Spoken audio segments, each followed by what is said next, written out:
I've been thinking a little bit about the title to this event, It's Still Up to Us. Women Employed started 40 years ago as a small group of people who knew that women working in the loop deserved more from their jobs than low wages, lack of respect, lack of advancement they were getting. So they brought women together and they built an organization from the ground up. They planned rallies, actions, and gave the women tangible tools to combat discrimination. They fundraised with bake sales, the famous walkathon. They demanded change, and they truly revolutionized the workplace. Since then, the organization has been the forefront of important state and national advances, such as outlawing sexual harassment, working for equal opportunity enforcement, expanding educational opportunities, and narrowing the wage gap with laws like the Lilly Ledbetter Fair Pay Act. We has provided thousands of activists, students, donors, and partners with the knowledge and tools that they need to create change for themselves and their communities. But we're clearly not finished. Despite the tremendous progress and all the work of the women in this room and elsewhere, women are still not paid equally to men, still face discrimination in the workplace, still make up the majority of low-wage workers, which means we still have a lot of work to do. We're leading coalitions to win paid sick time for all workers and raise the minimum wage. We're working to ensure that more low-income women can get into college and have the programs and supports they need to be successful and to move up to good jobs. So it's still up to us, all of us who make sure that we continue to advance towards greater economic stability and security for women. Thank you very much for coming tonight. I think you'll have a great time. Now I'd like to introduce Lisa Pattis, who is the Vice Chair of the Board and the Chair of the 40th Anniversary Committee. Lisa?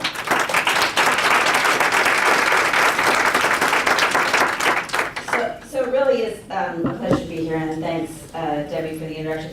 My job is to introduce this phenomenal panel and our moderator. But before I do that, I really want to thank everybody who's been a part of the 40th Anniversary Committee. We've had a terrific group of people, some of whom have been with Women Employed from the beginning and have become involved, and some of whom are new to the organization, and this is their first experience with us, and it's really been thrilling. So for those of you who are in the room who've been such a critical part of putting this together, we really, thank you from me and from everyone else.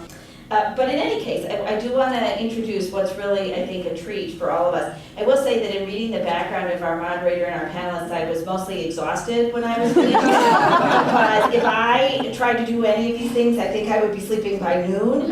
But let me tell you a little bit about each of them. Our moderator is Leah Hope. So Leah's right here.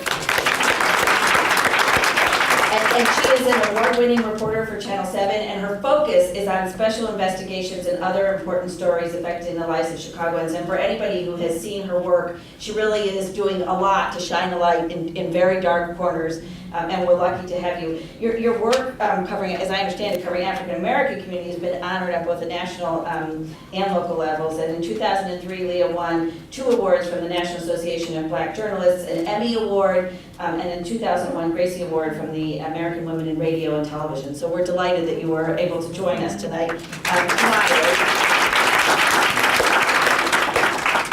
Next is Deborah Siegel, and Deborah is I found out beforehand, a Chicago girl who's recently returned home, and we're delighted to have you, and we'll count you as ours right away. Deborah is the author of Sisterhood Interrupted, from radical women to girls gone wild, and she's an expert on gender, politics, and the unfinished, I love this phrase, the unfinished business of feminism across generations, and I think that's particularly apt for our It's Still Up to Us. Deborah's also the co-editor of a literary anthology called Only Child, Writers on Singular Joys and Solitary Sorrows of Growing Up Solo, the founder of Blog Girl with Pen, and co-founder of both the web journal, the scholar and feminist online, and the website She Writes, which is one of the largest online communities for women who write, and it has over 2,000 active members from all 50 states plus 30 other countries. 20,000. 20,000. Okay, sorry. She currently works as a seminar leader. And I have to say, of all these things, this last thing was the thing that impressed me the most. She currently works as a seminar leader of the Midwest Regional Director of the Op-Ed Project, which we actually at Women Employed have been eyeing of the fabulous work, which is it's a social venture that's designed to bring new voices to the op-ed pages and broaden the voices that are represented on the op-ed pages of all sorts of print in our country in order to bring women in as thought leaders into this very tipping point. And I think you said that you had moved from 16% of op-eds to 21% of op-eds written by women, which is just terrific. I think very exciting to have that change. And next is Carmen Berkeley, who joins us from Washington and flew in today to our very cold city. Thank you for coming. She's from Pittsburgh. You thought it was the first day of spring and you'd be okay. Clearly I'm not. Carmen is the executive director of something called the Generational Alliance, which is a strategic collaboration of 17 national youth organizations that builds community and collective power for young women, people of color, women, LGBTQ folks, and I like that, folks, and low-income communities by providing training and facilitating collaborations and uplifting communications. Carmen has shared with us that her organization in total, I think here the number 20 is right, touches 20,000 people, which is really a phenomenal thing, and we're incredibly lucky to have her here today. Before her work at Generational Alliance, Carmen was field director of Choice USA, where she mobilized youth reproductive justice leaders, served as regional field director for National Association for the Advancement of Colored People, and was the president of the United States Student Association, where she led students through the 2008 election, which we all know what role students played in the 2008 election. Thank you again. And many legislative victories. Wasn't me. We all. Next is my favorite person to introduce. I've had a couple of occasions to introduce Anne. And for those of you who don't know, Anne is the founding member and current executive director of Women Employed. She joined the staff in 1977 and has been director since 1985. She's a nationally recognized expert on equal opportunity issues, workplace fairness, workforce development, and higher education policy, and issues impacting low-paid women. Somebody referred to Anne, and under Anne's leadership, Women Employed has done all of the fabulous things that it has done, and played a critical role in almost every major piece of legislation that touches the women in the workforce, and most of the major pieces of legislation that touch women at all, I think. And someone referred to Anne. I overheard a conversation in the networking part where they referred to her as a hero, and I think she's certainly on my list of heroes. Very nice. So if you're not exhausted, then you're not. But I'm going to turn it over to Leah, who's going to ask the questions and get us started. It's not exhausting, what we do just up here in the panel. What all of us do on a daily basis, we are all multitaskers, but all of us in this room obviously continue on the task of what more can we do to further the next generation. I know there are some young people here. We're doing this for you. Olivia, Sophia, and there's another young lady here in the room somewhere. We're doing this for you, all right? So, but let's get into it, not just sound bites. Get into this discussion about where we are. We're going to start with Deborah. I was interested, I was looking at some of the things that she's written, some of her blog posts, and truly you have studied where we are, where we have come, and give us kind of a status report on feminism. You know, feminism with a big F. A big F or a little F? Yeah. Or as we call it sometimes, or as it's sometimes called, right? I have to say, I love the title of this panel, that the little carrot with the still is on the programs, because there is still so much that we're fighting for, right? And I think, to think about where feminism is now, we have to think about where we've been. And, I wrote a book called Sisterhood Interrupted because I grew tired of hearing women blame each other for feminism's so-called failures, right? Enough of that. I was actually going through graduate school. It was the mid-90s, and it was kind of the dawning of the third wave, and I was in the process myself of deciding not to go on an academic track alone and to kind of become engaged in a more activist realm. And if I'd only known Anne at the time, I would have come straight to Chicago and bypassed New York, where I spent the last 20 years. But so as the third wave began to swell, I became really interested in this question of why younger women and older women didn't seem to be talking to each other, or at least weren't speaking the same language when it came to the question of what so-called modern liberated women were supposed to want, and what even that still meant, right? So there were other disconnects going on then, as there are now, as I'm sure we'll be talking about, but this generational one was one that hadn't quite been articulated yet. It was the dawning of a new generation of feminism's daughters. We were just coming to voice, and we had a lot to say. And I started to notice that we were clashing, that there were a number of flashpoints, which I started to think in my head as clash points around, what feminism was and what it meant specifically, the question of what it meant for modern women to be powerful and empowered across the class spectrum, right? So I started to notice that we were talking a lot about sex. These were the days of Girls Gone Wild, and young women were flashing their chests on camera or on TV, and saying that sexual liberation, sexual enlightenment was power, and older feminist veterans were sort of rolling their eyes and saying, "Is this what we fought for all those years?" Right? And then around this time too, flash forward a couple of years, in 2003, the mommy wars rekindled, just as we're seeing them rekindled now. But in 2003, Lisa Belkin came out with her famous opt-out revolution article that was kind of debunked with data saying that, most women can't afford to opt out. What are we really talking about anyway? But again, I saw this clash going on where veteran, activists were saying, we worked so hard to break down those doors so that women could get into the workplace, and now they're just, pitching up their tents and going home. Is this what we fought for? And this kind of debate around the mommy wars overshadowing all other debates about working women and women's lives. And I just started to realize that women of different generations sometimes have different ideas of what power is, of what sexism is. And because we're entering history at different points in time, we're bound to have different ideas of what feminism is. So the question I think that is always informing, I'm answering your question with another question. The question that's always informing these debates is, have we come a long way, baby, or just maybe?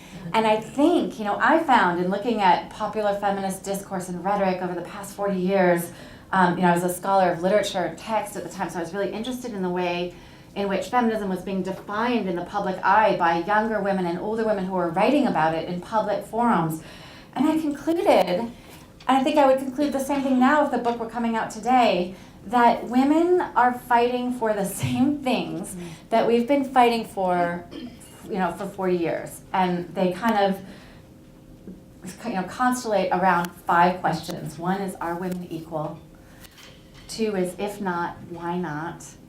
3 is, can women have it all, and what is all anyway?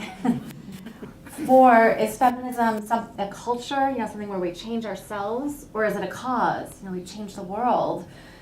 And finally, who is feminism for? I think we're still debating. Mm-hmm.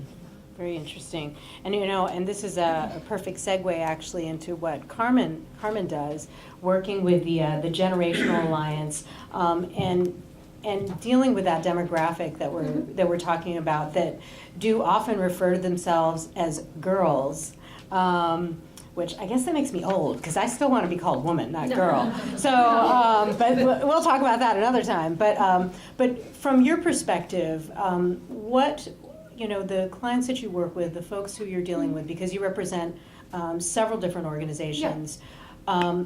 What is it that young women are working for, and are they still looking at that cause, or are we just exhausted? Yeah, I mean, so I work with primarily 18 to 29-year-olds. So folks that fall into the category of a college youth person, someone that's a young, woman that is, just graduated. And then we also work with people that are non-college youth that also fall into that category, which I would say, those two demographics care about the same things, but in different ways. And so, at least for a lot of the folks that we work with, and this is, men too, not just women, reproductive health, rights, and justice is a huge issue that young people are really fighting for, pushing back against a lot of the rhetoric. And for me, that's where feminism, womanism, that's where it shows up. Because, the conversation, at least in my office, and I work with, some amazing gentlemen, is, well, why are you all so feisty around this issue? And our perspective is, well, we're not legislating your penis. So, when your penis starts getting legislated, then maybe you would be a little bit, in a tizzy. But that's the reason why we're feeling a little bit crazy right now, because we appreciate it. Edit that out for TV. Yeah, that part out. As my mic gets cut. But I think that, but it's true. And I would say that, the young people that I work with, they care about the rights of people, not just from a rights perspective, but from a justice perspective. So how are we talking about, having clinics and working with clinics that are culturally competent, that understand, how women of color, how lesbians, how queer women are facing reproductive health. And so that's a huge issue that young women are actually facing right now. And then I would say the second thing is education. And we already know that, education is really the access or the barrier to being able to do anything. And unfortunately, it doesn't matter class, race, sexual orientation, a lot of people are not being educated in the way that they need to be. So what I would say is a lot of the 18 to 29-year-old people that we work with, particularly the ones that are of the non-college youth demographic, are fighting a lot harder around what it means to have student debt. Because I think for a woman, and especially for my sisters, that are of the baby boomer age, I mean, when you are walking out of college with student debt, for us, that's the difference between being able to raise a family and having to work the entire time. I mean, and not being able to balance both, because you have to be paying that, $900, $1,000, $1,200 student loan payment, back to these large companies. So, for us, we've been working on women's issues, not necessarily from a, this is my gender per se, this is my sex way of thinking, which is how I think a lot of my sisters from, older generations think about it. But we think, what are the different issues that are actually facing America, and how are we affected?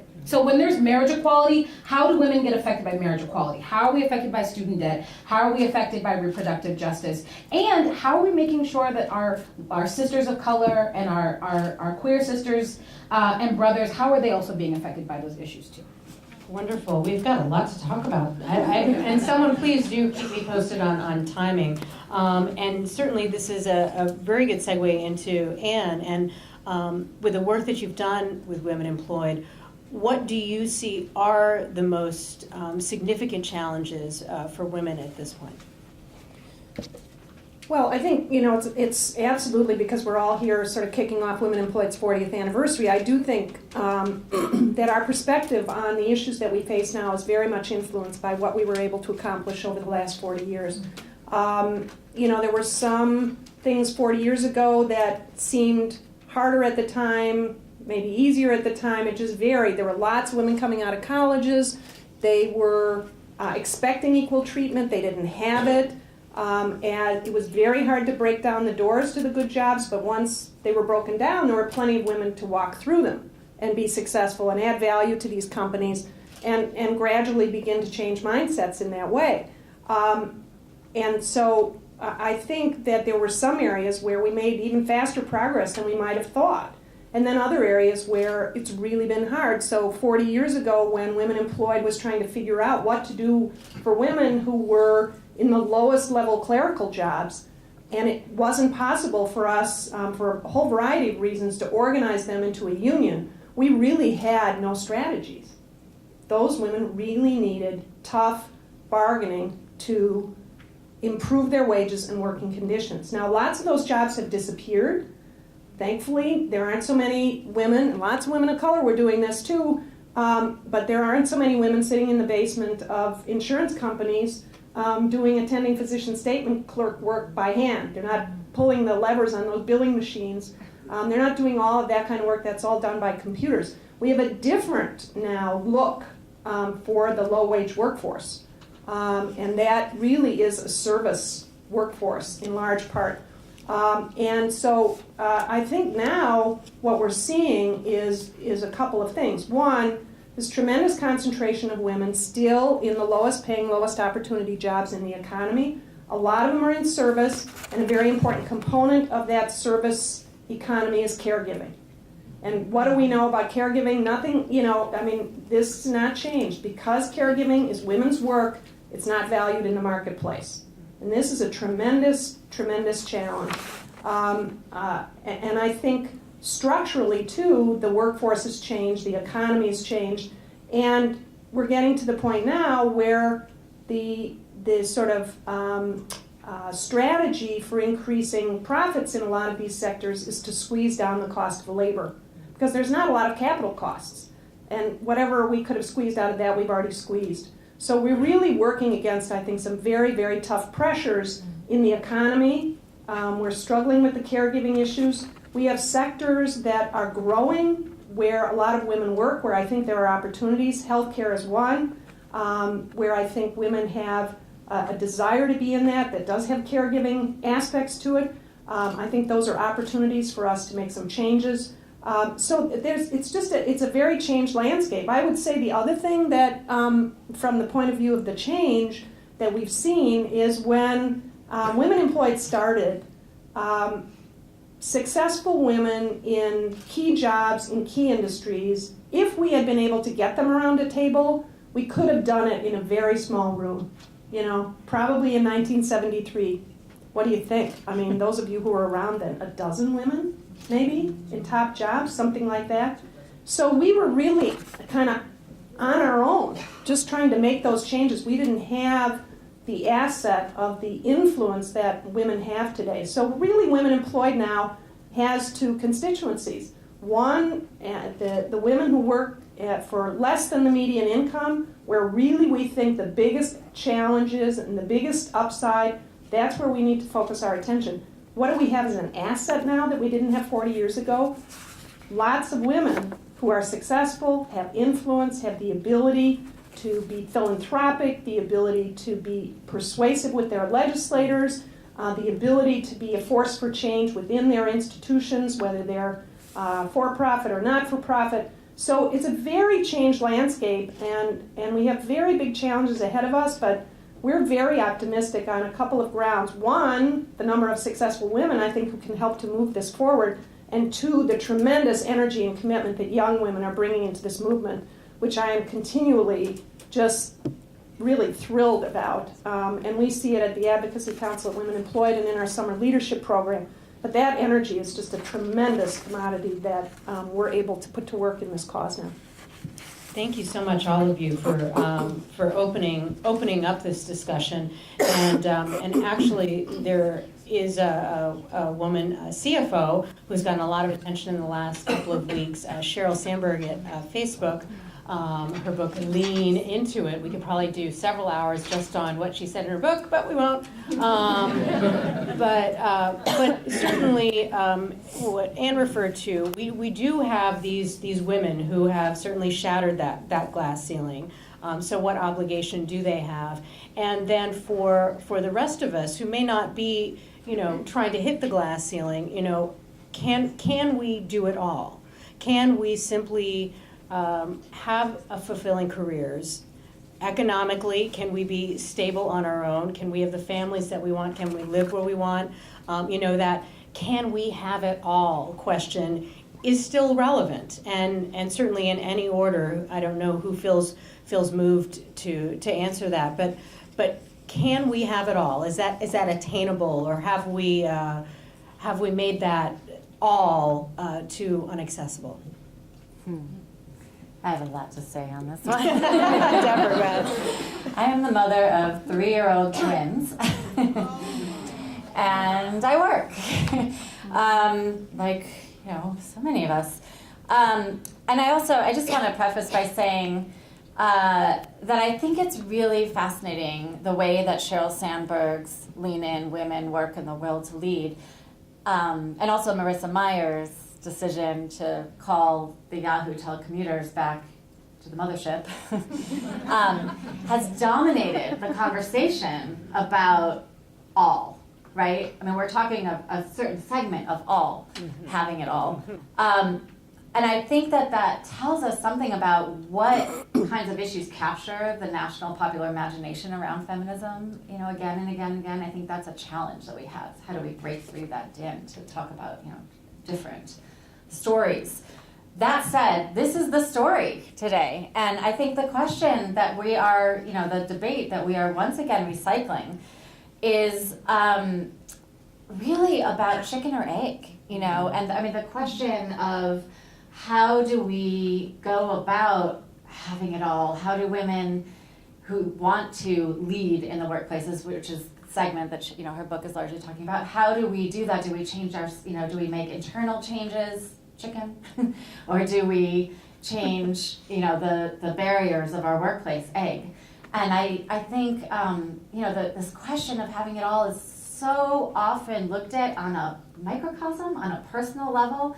And my generation in particular, that kind of came into feminism thinking that a lot of the wars were won, are having personal meltdowns when we get to the point in our careers. Maybe it's when we have children, maybe when it's when we realize for the first time that man is being paid more for the same job than we are, but we're having personal meltdowns. And we're trying to now address, I think this conversation around Lean In is a lot about addressing structural problems with personal solutions. So that's, a framing that I am always kind of urging us to push back on and look at how it's chicken and egg. It's the whole darn messy farm, or the whole omelet, or whatever the metaphor is. That's what I think too. It's also interesting. A younger colleague of mine, Courtney Martin, wrote a beautiful piece at CNN about men needing to lean in at home. And I think that part of the question, right? It's not the piece of the debate that's missing. Yeah. I think only when men lean in at home, and as Sandberg herself, has been credited to say, when women run half the companies and half the countries, and men run half the homes, then we'll have an equal world. So I always want to, have this debate. I'm so glad there are men in the room. Hi guys, back there. Exactly. And I think the future of this debate, in part, is up to you. How are you going to step up and redefine caregiving as, it's not just feminine work? Well, what's interesting too with all the attention on these two women, where my mind goes is, well, what about the nannies and their assistants who work for them? Are they able to lean in? Are they able to have it all? Anyone else like to address? I know several of the panelists talked about low income. Well, I think Deborah said it, in her earlier remarks. What is all anyway? I mean, for some women, all is one thing, and for others, it's another. And the women that Women Employed is fighting for now, I mean, we need to be active in the debates all up and down the economic ladder, because it's a way to engage people, and we can't. Just because we may not be fighting out there for the Sheryl Sandbergs right now, we need Sheryl Sandberg to understand the structural issues here. There's certainly no harm in talking about negotiating for more money. But I think that it's just so interesting that we have so much attention on these issues and so little attention on the fact that 77% of the lowest quartile of earners in this country have not one paid sick day. So, the way I talk about it, and I think it's really a frustration, is that we really now sort of have two planets of work. And one planet has good stuff on it.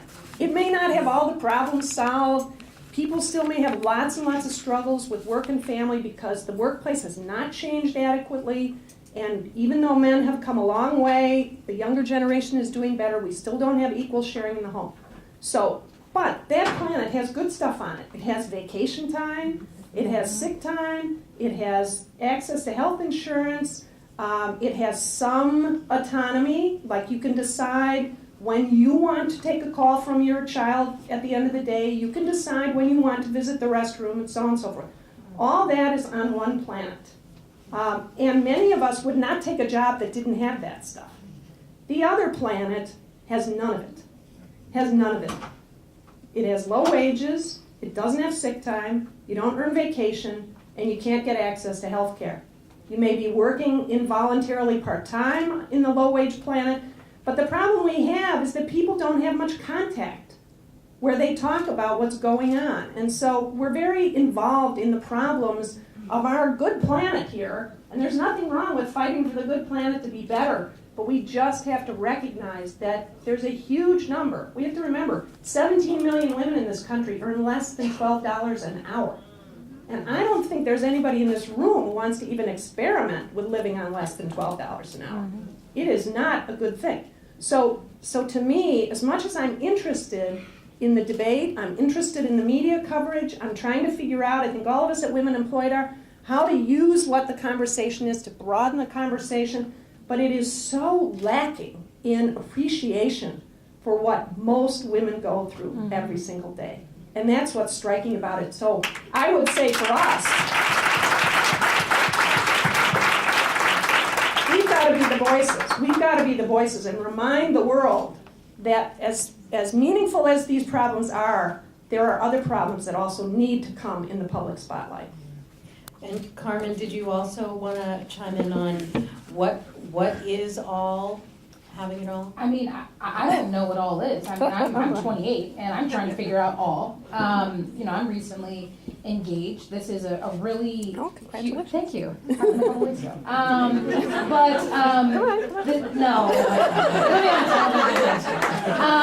But this is a really scary topic, I think, for people in my age demographic, because you know we've seen our own sisters, aunts, mothers struggle with this debate. You know, I know for me, my mother is a flight attendant. She's always worked. She's worked, I mean, well over 40 hours per week. And that was to the sacrifice of us being together for the majority of my childhood.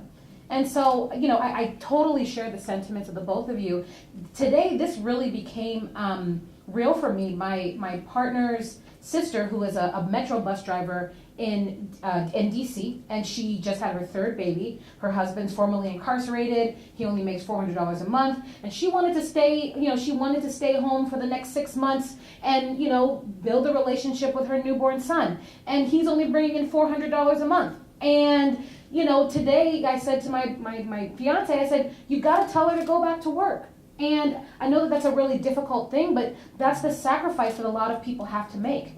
And I think that story is not being told enough, that oftentimes in the family, women are actually the breadwinners. People try to act like, oh, well, we make a couple of dollars and throw it into the pot. No, I make more money than my fiance, right? And I'm okay with that. And if I decided to stop working tomorrow, and we don't have any kids, that would severely impact where we're able to live, what type of Whole Foods, strawberries we're able to buy. And it's interesting to me because I've worked for a number of places, and I'm not going to name any names, but the only organization that was sensitive to women, having a maternity leave that made sense, which was being off for 3 months, which was coming back part-time for 2 months and easing your way in, was an organization whose executive director was a woman. Whose organization where children were allowed to come into the workplace and we were allowed to bring kids into meetings. And if you needed to babysit your little cousin because your aunt couldn't be somewhere, that was okay. And so I think that, as both of you said, or as you said, the egg, it's really up to us to push that culture change, because we're seeing it in Washington, where we're saying, look, you all want for us to be the smartest people in the room, but you all also want us to start families. So you're going to have to negotiate somewhere. And then, so where does that start? So where do we push through some of these issues, and where does that activism begin? As you mentioned, Carmen, so many of us are just trying to survive. So where do we begin that activism, and is activism really the same for the different generations in this room? Does it mean the same thing? Take it, Carmen. Where do we start? Well, I think that, at least for me, it starts with people in my age demographic, for them understanding that they have the power to actually say a lot of these things in their jobs, because a lot of younger people are just starting in the workforce. And I think if you start off and you say, this is how I will and will not be treated, I think it kind of sets a different tone. And I think a lot, especially women that have been in the workforce for a while, you all have a lot, I mean, to be frank, you all have a lot more at stake than we do. Because if I get let go of from my job for being an activist, then I might be able to shift, in a way that might be a little bit difficult for someone who's been in their career for a long time. But I think the other thing is, people just have to be okay with being a little bit brazen and saying, that this isn't okay. We were talking about this in my office the other day, which was there are a lot of representatives that have been anti-marriage equality until their kids come out as gay, right? And so, and then they're like, oh, I'm totally for it. But unfortunately, that dynamic can't necessarily happen with a woman unless you decide that you're going to become a woman. So really, and that's difficult too, right? So literally, we have to be a little bit more brazen and say, you know what? I know that we don't want to go down this gender conversation. I know that we don't want to have to go down this race conversation or this sexual orientation conversation. But at the end of the day, we're treated differently. So what policies are you going to put in place? And I really think, and I used to work for a labor union, one of the places that those things start is with negotiating healthcare benefits and negotiating the terms of contracts. Meaning, how many vacation days I'm allowed to have. How many 6 days am I allowed to have? Hey, I gotta get my hair done every 2 weeks because you want me to look fabulous and fly. And so for me, with this job, those are the things that I have to negotiate in order to do this job. And I think if we start with, these are the little things that we need, to the big things such as our health care and our vacation days, that's how we'll start to turn the tide. So the activism then on an individual basis for each of us speaking out, and then of course there's activism collectively. Anne or Deborah, do you wanna look at what we need to be doing, what we should be doing on that front? I think, could I also answer the last question? You 'Cause can I answer loved that whatever you want.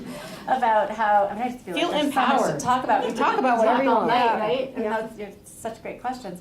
The question of, do different generations do activism differently?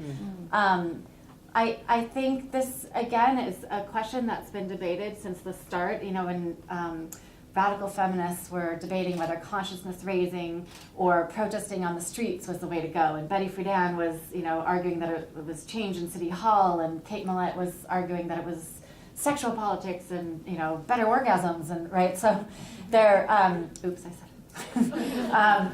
The camera's on. Okay. I think that, this conversation again cycles, and one way that we're having it anew is the prominence of internet activism, right? And what is that? Is that changing heads? Is that changing minds? Is that changing worlds? What effect is that really having? I think in so-called third wave feminism, we see all sorts of debates between older and younger feminists going on. And there was an article that came out in 2010, I think, in the Campus Progress publication called "Younger Feminists to Older Feminists. If you can't find us, it's because we're online." And sort of like touche. But I think that with the Arab Spring and with the Occupy movements, we've seen the way that the internet has, kind of given a new spark to activism in ways that we could never have envisioned, and in ways that I won't even imagine what kind of activism my daughter and son are going to be doing, technologically empowered as they'll be. I think there's still, though, a lot of activism going on the ground, and instead of, kind of seeing activists as these kind of larger-than-life superheroes as they once were, perhaps, in the dawning of the 60s and 70s, is an era that I think, I, for one, feel nostalgic for. But I think we're finding people finding activism on the ground where they live, and that we're seeing a lot of choices that younger people are making about what professions to go into or what work to do. We're kind of seeing a new generation of activists out there, and I'll just stop there. Well, I think, the interesting thing for me about this question of the difference in activism among generations has so much to do with where the world is at the time you come along. Because Women Employed was born in an era of, it was a movement time.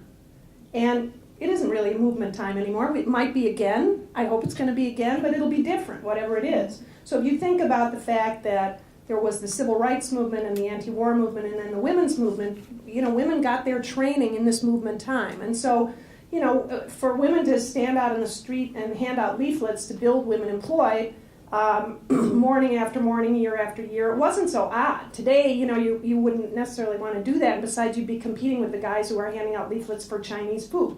That, that wasn't going on then. It was a movement time. So, pardon me. So, to some extent, your activism is really influenced by what's in the environment. And so now the environment has technology in it, and we're having the debate about how much of activism can go kind of into cyberspace and how much of it is really relational. We're having different kinds of conversations. But I do think it's true that activism has always been there on the ground, because activism in Chicago 40 years ago was very different than activism in Peoria.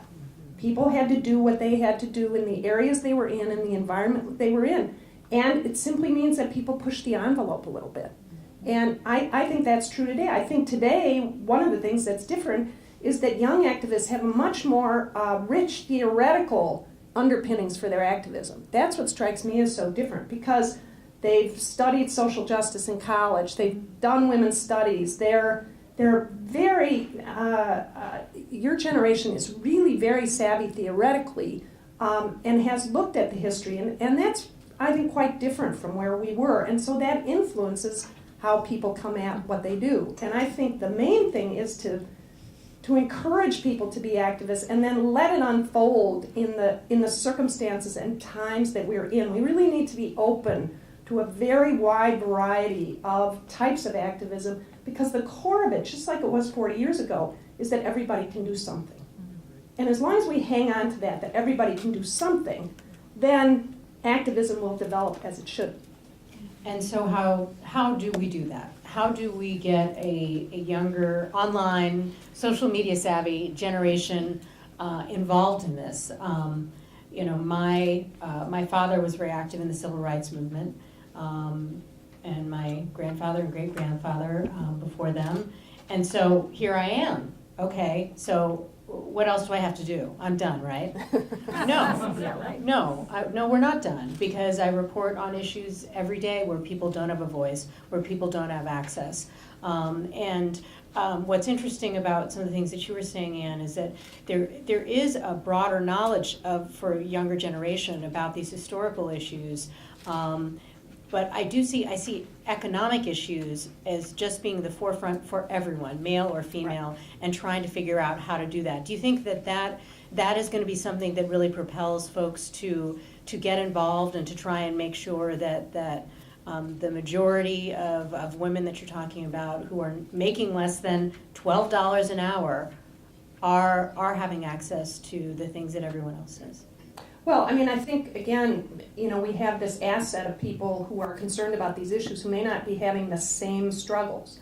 Lisa, Debbie, they talk about how, great it is to be associated with Women Employed because we're all doing so much great work. But the reality is that those women are raising families, they have extremely demanding jobs, and each of them has been civically active since day one. And they always have a cause, they always have time for a board or a response to an action alert when Women Employed, Women Employed sent out something today, they all wrote back, yes, I did it, I put in my electronic slip in Springfield. And so on a busy day, maybe they can't do it, but 2 days later they can. And so I think, what we have is we have some really interesting organizing that's going on at the community level, and trying to connect people in the time and with the resources they have to be able to do something. And that's one of the joys of Women Employed, is that people with all different kinds of abilities and time and resources can find a way to connect to a larger cause that's really life-changing and world-changing. And that's our responsibility at Women Employed, to make it possible for women who have lots of demands on them to make a difference. So that's why, of course, you're already all signed up on our website, because that's what we're in the business to do, is help you make a difference. Yeah. I think that, well, this is my favorite topic. We were actually, I was talking about it with Teresa, I think, about your 4-year-old, right, who's, got an your grandson, sorry, who has an iPad. And her 4-year-old grandson and my 4-year-old nephew are way better at iPads than me and her, right? And we have jobs and, degrees. So I think that I, as an activist, the organizer in me says, relationships, that's absolutely how we should engage with people, but particularly for people that are 29 and under, you have to be on Facebook, you have to tweet. It is burning, my cell phone is burning my pocket not tweeting during this, but Leah said she was going to do it after, so I wanted to follow what she was doing. But, how we engage, I found out that Michael Jackson had passed away on Twitter. I did not find out on news, I did not find out, from a newspaper, I found it on Twitter, it was breaking news. And I think that at least our community has come up with really innovative ways to touch people using social media. So I was telling some of you about, there's YouTube, which has the videos, and now we have a thing called Ustream, where we live stream anything that's happening in the world. This could be being live streamed on the internet right now. And I think what really revolutionized this, because internet organizing was coming, but the campaign that Barack Obama ran, where we've got mobile, we've got we've got the websites that are doing all types of tricks. We've got, Facebook is basically targeting their ads to you and your children. Technology has been completely revolutionized. And I think that if an organization that, we're working with is not working with technology, then you're a step behind.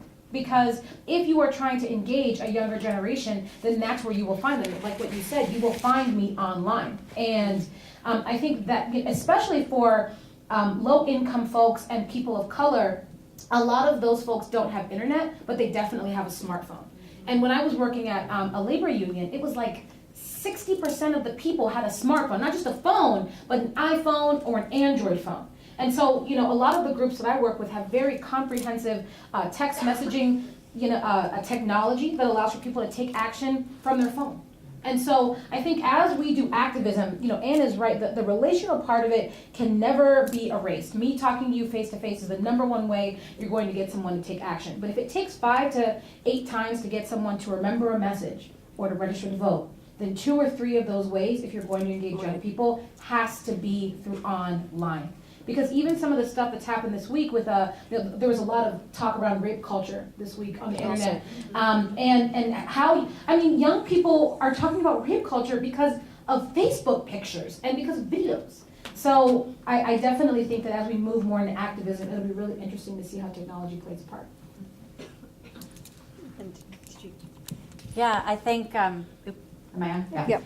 I think there's so many ways to answer this question of what can we do and what do we do right now, and I think we all have this huge passion and desire of those in this room to, change both head and world with our one wild and precious life, so it's always a question of prioritizing. I am currently working with this organization called the Op-Ed Project, where our aim is to diversify the range of voices we hear from in public debate, starting with more women's and with underrepresented voices, in particular underrepresented women. And I, this morning, opened my email.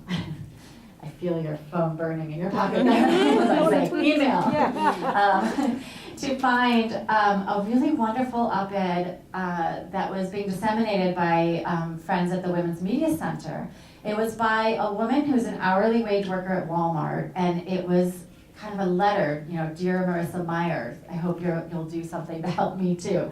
And it was this beautiful piece that was kind of calling on Marissa, who had just, Marissa, or first name basis, Marissa Meyer, who had just joined the Walmart board of directors, to pay attention to working mothers' issues, such as this one's, and to help, working mothers like her not just break the glass ceiling, but get enough hours in her shift, and and I was so moved to see that she had written this. It was disseminated it was on the Women's Media Center site, but I hope that this might be a moment when we start to see pieces like that picked up Because, Anne, I love the way that you were talking about two planets, and it is time in this moment of, have it all conversation for an intergalactic conversation, right? Yes. And I was just, so happy to see that. So what my sort of what can we do now is get people talking, who don't talk to each other, get people writing, come to your own voice, and learn to put your opinions out there so that we can change who narrates the world. Amen. Wonderful. And what I do love about the social media world or the online world is that I can dip in on my own time. Mhm. That, Lydia, we've been trying to have dinner for several weeks now, I think before the holidays. Have it online. Yeah, we'll just have it online. Virtual food. So, getting face to face is becoming more difficult, but being able to dip in where I can and when I can, and I know other nonprofits are using the idea of texting because not everyone does have that online access. And we have a few more minutes here, and I wanted to get to this last question of defining feminism. And we kind of joked about the big F and the little f. But not only what feminism means for us today, but also what that means to different age groups, different ethnicities, and how that term is broken down, and how all of you feel about what that word means right now. Is that a helpful term to empower people, or is that something that that I don't know? We need a new slogan or something. Oh, nobody wants to touch that one. Okay, well that's the answer right there. Good evening, folks. Thanks for coming. Okay, do you want to? Okay, this has to warm up for a minute. So the word feminism. Well, I will say this. Don't you think the right wing has been massively successful at making it a dirty word? Yeah. I mean, really, what is so bad about being for equality for women? But, if you watched The Makers a few weeks ago on PBS, did you see that thing, that special? Yeah. So interesting, wasn't it, to watch how smart it was of Phyllis Schlafly to organize women with more traditional views to be activists, and to pose feminism as such a threat to their way of life. And as much as we could have really, well, I won't say, no threats in public, but I mean, we were so angry at Phyllis Schlafly, but you had to give her due. That woman was no dope. And furthermore, she hardly was ever home. I mean, I forget what feminist was debating her who said, Phyllis, I've been home for dinner more nights than you, in the last 10 years. Phyllis Schlafly was a professional activist, professional in the right-wing movement that put Barry Goldwater in the front of the Republican Party and so on and so forth. But I think the right wing has done a great job of dirtying up that term. I also think it's become sort of a flashpoint for some of the shortcomings of the feminist movement, frankly. I mean, I think on balance we have to say that the feminist movement has been a wonderful, life-enhancing, life-changing, humanist movement. And I don't think it has to apologize in general. Mm-hmm. And I don't think anybody should be afraid to use that term in referring to themselves if they're comfortable that way. I'm not that interested in a lot of debates over this word, but I do think it's something that does come up. And I think that the mistakes of the feminist movement are raw for some people. They really are. That feminism ignored certain groups and so on. So if you look back and you remember, well, what about Pauli Murray? She was a founder of NOW, one of the most important African-American women in modern history. Addie Wyatt, a labor leader who was so instrumental in the founding of Women Employed.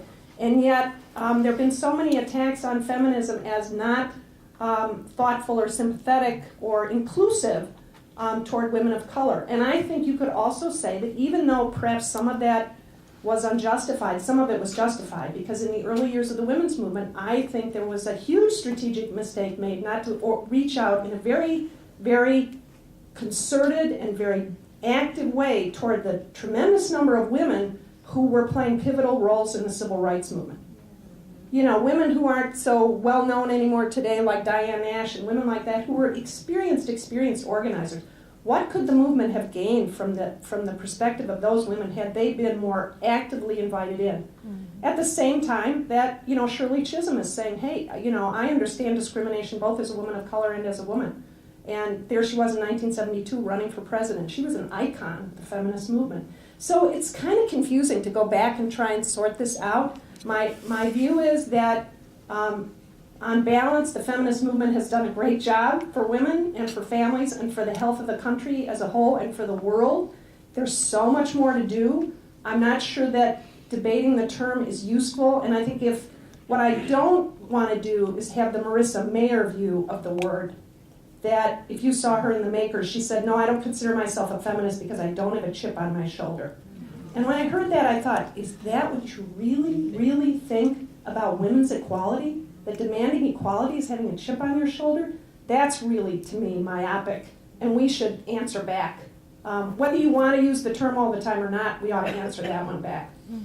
Ooh, the hackles just went up on that. I certainly want to hear from the two of you on this issue, and then we'll open up to questions. I think the reason I paused and fumbled and tried to pass the mic on is because I think that as I write this in my book, can I just read a sentence? Is that yes, okay? You can. Humor me. Feminism in the new millennium is not so much dead or an anachronism as it is a former seedling that took root and is now so grown, its DNA so mutated by forces it has encountered along the way, that it has branched out into the culture at large. Like an organism in evolution, a single word, identity, slogan, or catchphrase can never hope to capture the sum totality again. To sum it all up at the end of this book or at the end of this conversation, therefore, would be like trying to push a tree back into a seed. Very good. So I remember that was in your book. I think I get speechless because it has proliferated, and that is a good thing. And I think the bad thing is post-feminism. And I think that it's important to remember that the word post-feminist was first uttered in 1919, which was just a few decades, after the coining of the word feminist, which was, 1 year before women won the right to vote in this country. So as Anne was saying, the right wing has done such a great job of trashing feminism that a woman like Marissa Mayer, has kind of, I think, bought it hook, line, and sinker, that it's a chip, that it's strident, that it's whatever it is. This is feminism. All of you are feminism, and it's just going to keep on keeping on. Well, you stole my line. I was going to read that line out of your book. I think it's I try to use I statements, so it's hard for me to try to sum up the whole millennial generation. But I think that you have to. I know I have to, so I'm going to be the representative right now. The millennial generation does not subscribe as much to being partisan. So a lot of young people wouldn't necessarily identify as a Democrat or Republican. They identify as just being a person. And I think that that's what feminism has become for our generation. And perhaps it's the same thing that's happened with civil rights. It's because we didn't have to necessarily fight a lot of the same fights, so the dedication feels different.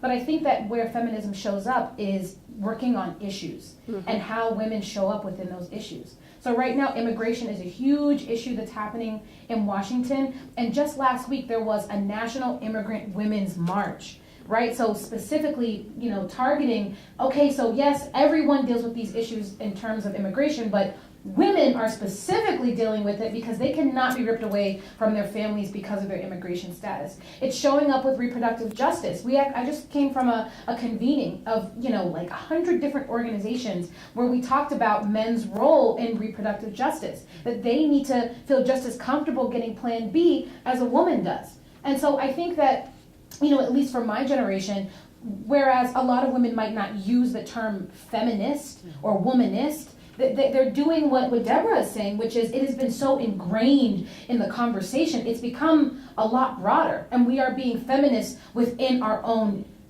movements. And I think that, Anne, you bring up a really great point, specifically around how underrepresented communities have really felt, like the national narrative around feminism has left them out of the conversation.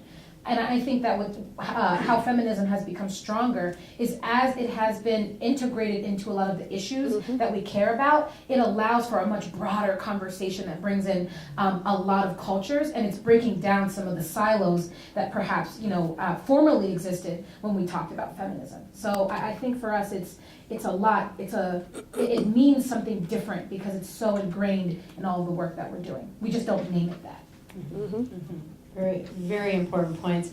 And I appreciate some of the historical perspective too, because certainly we are not having this conversation without all of those people that you've been talking about. So those who have questions, don't be shy because we don't have much time left. Hi, my name is Trish. I'm actually one of the low-wage workers you talk about. I'm a member of the Workers Organizing Committee of Chicago. And I just wanted to ask, I guess, a general question about women in unions, because I think, like, what I know of the history of the women's movement in the 1970s, CLU in particular, but also, like, the co-employment project and other things like this, and women employed, too, that are really striving for women's rights in the workplace. Like, even right now, if my wages were equal to the men in my workplace, that would not help me, because I would make $10.50 instead of $10. And so like it has to be that women gain equality in the workplace, that we end our harassment, but we also have to be able to improve all of our standards of living, so having the equal wage to the men in my workplace actually means something tangible. It actually means an improvement in my living standards. So I guess how, like in the Chicago Teachers Union seems to have really led the way forward for how do women lead in their unions, how do they lead the organizing in their workplace? And I want to see if you had ideas about that or opinions on that. And I'll just repeat that because this is being recorded. I won't be able to repeat all of that. But to summarize, Trish had a very interesting question about how women can organize in their workplace and unionize. Yeah. Sorry about that. And what type of profession do you have? I work at a grocery store. You work at a grocery store. I think at least with labor unions, I used to work at a labor union, AFSCME, which they organize government employees, municipal employees, is that the labor unions want to be able to, help, they want to be able to give health care benefits, and I think that what it does is being a part of the union helps protect you from being fired if you decide that you all want to organize around whatever things you need to organize around. So was the primary question how you organize something, or how do you use it? It's like, how do women use their union as a tool to win equality? Yeah, I mean, to me, how you use the union is you all have to be in the leadership of the union. Period, the end. And, having the union, they like to send people, like they deploy them to different places. I got deployed to San Jose, California. And when I was in San Jose, 4 out of the 8 leaders were women. And you could tell that the reason why a lot of the way we were fighting for people's pensions and some of the stories that were coming out of why pensions were important for women particularly were because the women were actually in leadership. And so if there's an opportunity for you all to run a slate, meaning, having a bunch of people that you all say, we are going to put all of our cards behind this one person, that is how you all are going to be able to basically take over how the leadership within your union works, and to make sure that the priorities that you care about are for us. Because unfortunately, and I kind of joked about it before, but if women are not in positions of power within any structure that we're in, we're not actually going to be a part of it. We're going to get left out of the conversation. So you can either be in the conversation or on the chopping block. And I would say specifically with labor unions, you all have to figure out how are you all going to be in the leadership within your council. And I think Ann wanted to Just a quick add on to that. Just a quick addition to say that I think since I'm up here as the voice of history, I will say that it's worth remembering that many of the advances that women made were a result really of leadership from the labor movement before the big second wave of the women's movement. So equal pay, reasonable hours, autonomy and some voice on the job. If you look today, there are really 2 income strategies that really work for women. One is a college degree and the other is a union contract. And there's really no better economic strategy than those 2. And it's a tremendous problem, I think, for all of us concerned about low-wage work, that the labor movement has been so under attack. Now, when Women Employed started, we wanted the labor movement to do more for women. But the labor movement's human like all the rest of us, and they weren't really ready to embrace the number of women workers who were coming into the workplace and could have been a source of tremendous vitality.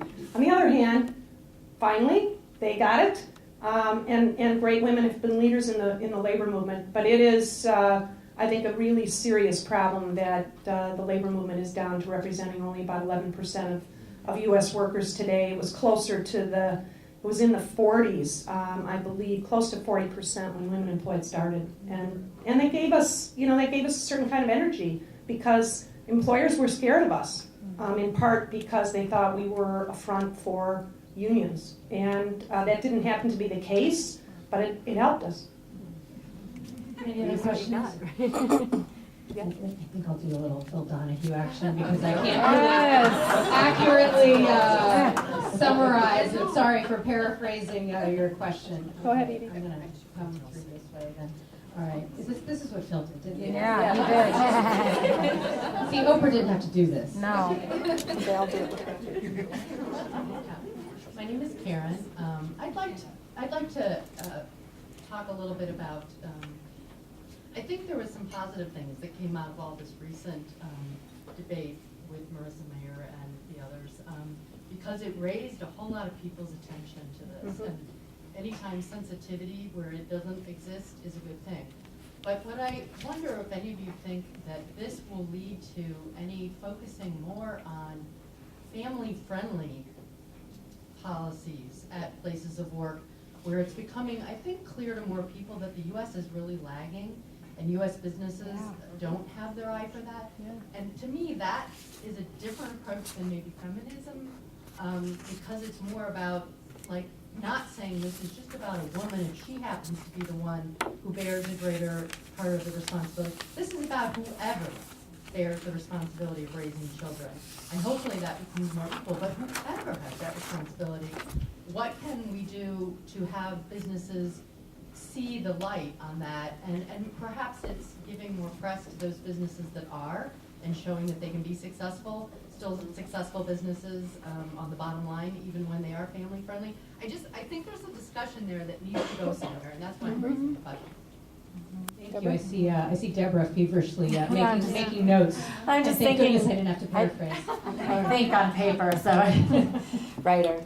I think that a lot of success has come when companies have been able to make the case that having more women in leadership positions is good for the bottom line, right? We've seen this with Catalyst, and a lot of women's organizations have kind of been working in tandem to make that case. That it's not just something that women are clamoring for, but it's good for all of us, right? And I think that the same thing needs to happen for family-friendly policies. I think that line of rhetoric is a good attack. That when you have companies that acknowledge that their workers, many of them are also part of families, be they male or female, that companies that have flex time, have better retention. I think that's a conversation we're still very much in the midst of having and are far, far, far from done. And I think we need more men to take paternity leave when it's offered, Because even when it's offered, and it's very rare that it is, but even a younger generation of men is reluctant to take it for fear of how they'll be perceived. There's now something called the daddy track, and men are, concerned about being daddy tracked. So we have to work, I think, both in terms of organizational policy, but also at the micro level of still raising consciousness and changing consciousness. And I am very hopeful as the mother of a boy and girl twin, that my little guy likes to push strollers and play house just as much as my little girl does. And I started a project called Tots in Genderland to help us think about how this all starts very, very young. So, I'm really glad you raised that question. I've been reading everything I can about Sandberg and Meyer in the wake of it, because I am just compelled and intrigued, and my brain just lights up every time feminism hits the main page, of all the media venues, and we're all talking about it. I think the more voices, ultimately, the better. I think we're just kind of calling for those not to be the only ones. But I am kind of really grateful and jazzed that this debate has come into the spotlight again as it has. I think I think it has to be rooted in policy, to be on, like federal, state, local policy. And I'm not necessarily an advocate for, I live in DC, so we don't think policy changes everything, but I think that policy really needs to be pushed on this, because as, I saw on the PowerPoint, you in the White House, with Lilly Ledbetter, but yet I'm still making less money than my male counterparts. And so unfortunately, because there are, less than 80 women who are in Congress out of 500, it's definitely going to be an uphill battle to, continue to try to push policies. But I really think that with, something like, family medical leave, the reason why we have family medical leave is because it's a piece of policy. And so I think what we should really be doing is getting outside of defensive policy. A lot of times we have to defend, but I think we need to get on top of policy and actually work with some of these think tanks to create the policies that we would like to see, and get a lot of these organizations and a lot of you to actually stand behind the policies that are going to make change. Because at the end of the day, businesses don't make money when they give us time off. And so, I don't see a lot of businesses saying, of course, we're going to be more progressive, in our stances around, family issues. So I would definitely say putting more women in Congress, more women in city council, more women in school board, and that's how we're going to change the policy. I second that. Yes, and seconded me. Yeah, I just think, I think we're so far, we basically are, how many women do we know who are really successful whose husbands are now staying home? What that says to me is not just, well, fine, role reversal is fine, but the reality is that means the corporate structures haven't changed very much. And I think if you look back even 30, 40 years, the demands in the workplace are extreme now, just extreme. And so I think two problems. One, we've got to have policy solutions, and two, we've got to stop defining this as a women's problem. Yeah. And I know there was somebody else back here. Thank you. Hi, my name is Edie Cantor. I'm a longtime member involved with women employed since the mid-'80s. I think 1984 I came in. And my question is sort of how do you keep from getting discouraged question? Because when I think about the progress of the last 40 years, obviously it's been huge, but I also think about so many of the things that we've talked about today, we were talking about, well, certainly in the mid-'80s and probably earlier than that.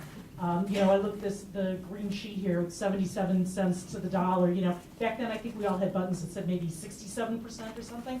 57. 57. Okay, well, so there's some good movement, but it's still not quite there. 25 years or almost 30 years, there should be more than that. Or issues like family-friendly workplaces, we were talking about them. We were talking then also about some of the issues that have come up in these, in the articles that I haven't read the Sandberg book, but I did read Anne-Marie Slaughter's article in The Atlantic. And Anne-Marie actually was a classmate of mine in college, and I read this and I was so angry because she kept saying, well, the women's movement just hasn't talked about these issues. And I thought I talked about those issues. We talked about these issues of sharing responsibilities at home, about workplaces having to be family friendly. So how do we keep going? I feel discouraged by hearing these same issues again and again for so many years. Okay, so I'll just quote Jan Schakowsky on this subject. She says, this is a marathon, not a sprint. Yes.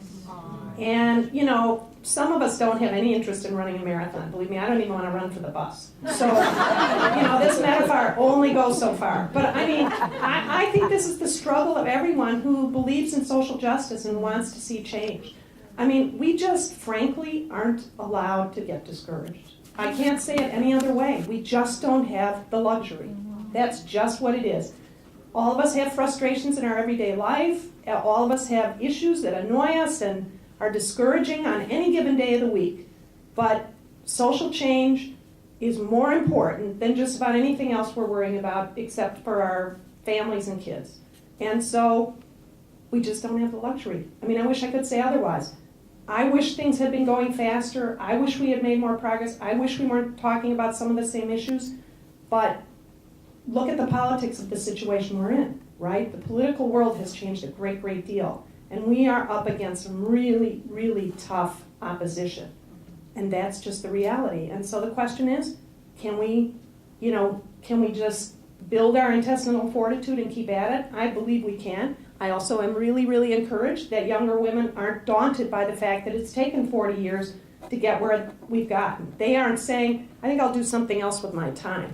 They're tackling some of the toughest issues that maybe we didn't even get around to yet. So that's my feeling. I don't think we have the luxury, and I think we have to take joy and in every single advance, in every woman's life that is better today than it would have been without something we've done. And I agree it's discouraging, but what I try to do, and we have some of our student advocates for success in the back, women who are really struggling to get through college, they're making their lives better every day, and they give me energy. Thank you back there. Thank you for the question. And I think another way that we do that is by sitting in the room with all of you, and to know that we are not alone in this current struggle and against this opposition. We have just a couple more minutes. Last question. My name is Abigail Sylvester, and I have been furious but not necessarily surprised by stuff coming out of Ohio over the weekend. And yes, this incident happened, but I think what has been unfortunately more demoralizing is the type of reactions that have come out that reflect on just social attitudes and understandings of women. And so I'd like for some of you, you've alluded to it, sort of how we value women, we, both men and women, and how that plays into the politics, the policies, and what needs to be addressed on that front. Like, clearly not everyone sees women as things to be valued or people to be valued. Thanks. I know that Deborah alluded to this a little bit, talking about caregivers not being paid, not being valued. I don't know if anyone else wants to give a closing remark about valuing women and what that means in the movement, and what that means to try and strive for some of these things that we've been talking about tonight. Well, I agree with you, and I think what we've seen coming out of this rape culture conversation that we're having over the past couple of years, actually, is that people have just been calling it out. And I think that that's what we need to do, is call it out. Because how a lot of the media has really played this conversation out, it could have just gone unchecked. And what ended up happening is on Facebook, particularly on change.org, which is a website that has all these huge petitions, people called it out. And so I think that it's okay for us to be frustrated. I think that, we already know that women are not as valued as we should be. People tell us that, why are you all still talking about your gender? Haven't we made it? Haven't we arrived? But we already know that we haven't arrived. And I think that what we, to my sister's point, who was saying, that she was starting to feel a little bit discouraged, is if you think about the civil rights era, we ended segregation in 1865, but we really didn't end it until 1965, and we really haven't still ended it. But we've made so much progressive change. And it doesn't seem, of course progress isn't fast. Of course how people valuing women isn't going to, it's not going to be an overnight thing. But I think that what has to happen is we have to be okay with calling it out, and we cannot fall into integrating into how people want us to act. People want for us to just say, oh, well, this really messed up thing happened, and we just shouldn't say anything about it. But I think it was amazing that people came out online and said, you know what, CNN, woman that works at CNN, I can't believe you said that. And that's the reason why now CNN and MSNBC and all of these other networks are being attacked, because people know if you're going to attack women, you're not just attacking my mom or my aunt, you're attacking all of us. All these people that stand behind me, next to me, all the women that have passed away, and all the women that are going to be born soon. So I think that anger and that frustration, what all of you have been doing for years before me. My sister said she started in 1984. I was born in 85. But what I know for sure is if you hadn't have done what you did, I probably wouldn't be sitting in this room today. Correct. A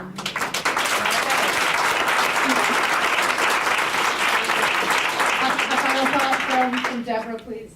I was born in 1969. I just missed the 70s, 60s. I just got in on the cusp. But I think one of the things from the Steubenville, I'm so glad you brought that up because it's, you know, it's kind of subtext. I feel like we're all thinking about it, or a lot of us are. And one of the things that I found so moving is the way that we have been speaking out for each other, that women have been speaking out and valuing each other and valuing that Jane Doe.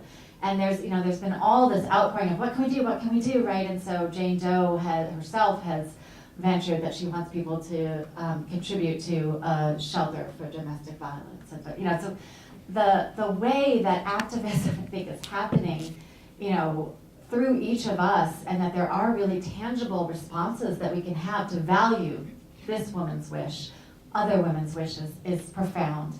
I also think that writing and speaking and talking about it is key. And to answer the how are you not discouraged and how are you not tired, I'm exhausted. I mean, you know, I think it would be, you know, we'd be lying if we were sitting up here saying like, I have so much energy every day to, you know, fight the good fight. It is exhausting. And we can't not do it for the sake of our sons and daughters. I think that I get great hope from seeing change happen in our lifetime. I happen to, you know, as a writer and a journalist and somebody who helps others kind of push their thought leadership forward, I have seen change in my lifetime. As Lisa was mentioning, at the Op-Ed Project, where we started in 2005 the bylines by women in the, you know, major forums of the nation's most influential outlets, op-ed pages was 16%, and 5 years later, you know, thousands of women coming through our seminars. There's one on April 6th here in Chicago. Talk to me if you're interested. You know, now it's at 21%. And I think that, as Anne was saying, there are areas that we're now attacking where we are having an impact. We want to reach a tipping point. Tipping point in, you know, is 30%, 33%. We're going to get there. So I think it's really, you know, a matter of intervening where you feel your contribution lies, you know, because no one of us can do it all in terms of activism, but we all can through each other. Just one last point on on this. I don't know if you saw, because I think it was discouraging to read about this Steubenville thing. It was deeply discouraging that any of that would even happen. Then today, I think it was today or was it yesterday in the New York Times, did you see the story about the young women who were drafting these complaints to the Office of Civil Rights in the Department of Education to go after colleges that are not handling sexual assault seriously? And they are, speaking of what you said, I mean, first of all, they're really smart, they're really hardworking, they're drafting these complaints, they're doing it themselves. Then they're getting in contact with other women at other colleges. They meet by Skype. They help each other draft these complaints, and all of a sudden, the Office of Civil Rights at the Department of Education is exposing the fact that these colleges don't have appropriate processes for dealing with these sexual assaults.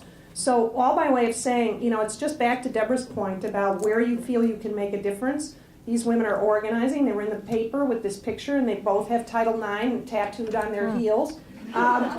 Just to say, everybody does it in their generational way, right? But to me, that sort of lifted a cloud of discouragement about this thing in Steubenville, because it said that women aren't just stepping back when something this terrible happens, they're stepping forward. And they were sitting in front of a whole bulletin board that had the map of the different colleges where they're all working together, and then it had the names of young women who have been sort of the most covered sexual assaults. And it was pretty chilling to see their names up there, but next to this map with all this activism on it, I thought, that's the story of justice for these women. So, you know, to me, women everywhere are trying to do the right thing about the bad stuff that's still happening. And so I just want to say in conclusion for myself that it's a privilege to be up here with Carmen and with Deborah, because, you know, they're doing great work and we are just thrilled to have you. So I know you're going to be thanked, but I want to thank you personally. It's and I want to thank all of you for being here. It's great to have you in the room and great to have you part of Women Employed. Thanks